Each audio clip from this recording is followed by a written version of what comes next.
You talk about those with fundamentalist beliefs making common cause with other fundamentalists of different faiths within a particular polity in order to effect political change, like, for example, on abortion or birth control. Right.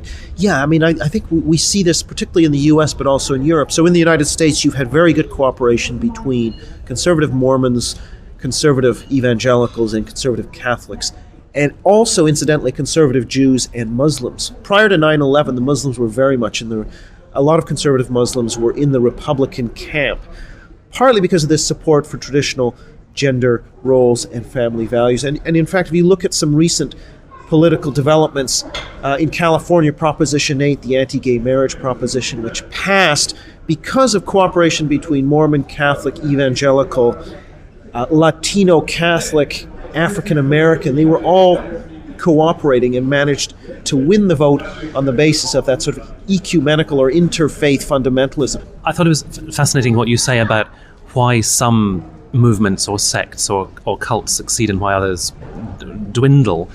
And I wondered if you could maybe, as a case study, say a little bit about the sort of respective positions of the Jehovah's Witnesses and of the Mormons, because one, the Mormons seem to be going from strength to strength and the Jehovah's Witnesses seem to be sort of stalled, and it seems that they sort of exemplify different aspects of what makes a fundamentalist belief system thrive or fail.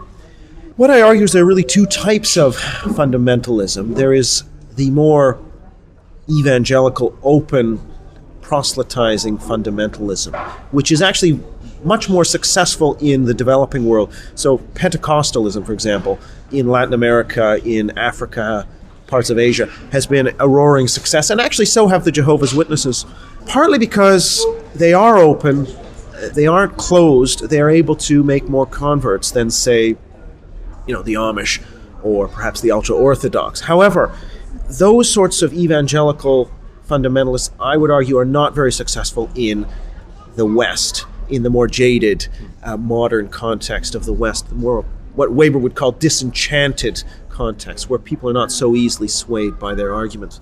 What I argue is that in the West, in the more secular contexts of the West, it's the groups that grow their own and that have strong communal boundaries that do well. The ultra-Orthodox, the Mormons, the Amish, for example.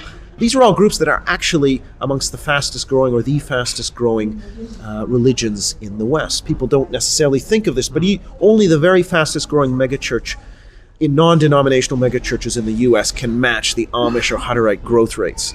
And so I look to them as a sort of a model. And increasingly you can see American fundamentalists seeing what's going on and saying we have to emulate the Mormons and the ultra-Orthodox. We have to have stronger communal boundaries. We have to have higher fertility.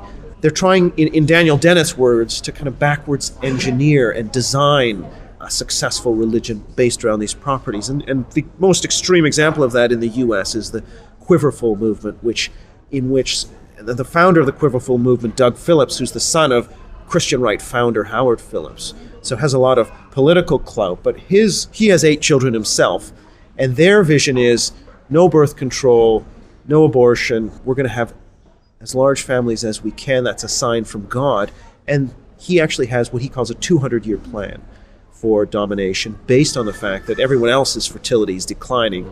And the Quiverful, if they can maintain their fertility, will have dynasties of, some of these Quiverful leaders talk about having dynasties of hundreds of thousands of descendants in 200 years. And that is an explicit goal of this movement. And I think that's just a reflection of the kind of fundamentalism that will be successful in a Western context and that we're probably going to see more of, in a century or two, and that the influence of that kind of group is going to be very much more important.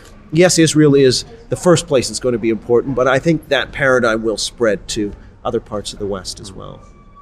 So is it being overdramatic to say that secular liberalism contains, with its commitment to individualism, toleration, plurality, contains the seeds of its own destruction?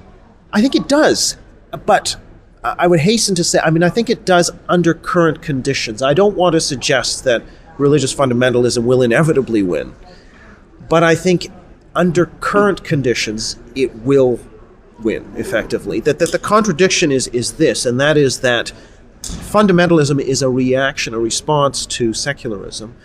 And secularism, in operating with a sort of very individualistic ethos, is going to have trouble sustaining itself demographically. So whereas if you look at Karl Marx and his model of the collapse of, if you like, the liberal capitalist system, and he argues it was going to be the contradictions between labor and capital that would lead to the collapse of the system.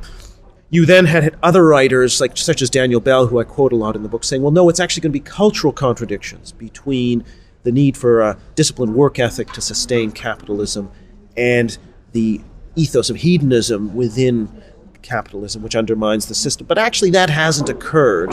The system has coped with social breakdown of the family, etc., rather well. What I'm arguing is really what the threat is going to come from is not a breakdown of capitalism, but rather the slow demographic takeover by anti-liberal elements within liberal societies. So in a way, you could argue the contradiction is between secularism's aims and its ability to sustain itself demographically. So I think there's definitely something happening there. I mean, if we put it in the context of Francis Fukuyama's argument about the end of history, liberal democratic capitalism, my argument is that, and Fukuyama says, if you read classical writers, Polybius and Cicero, or even Khaldun in the Arab world, and their argument was, well, advanced civilizations always succumb to individualism and decadence, and they have to be taken over and reinvigorated by barbarians such as Visigoths, or in the case of the Arabs, it was the Mongols.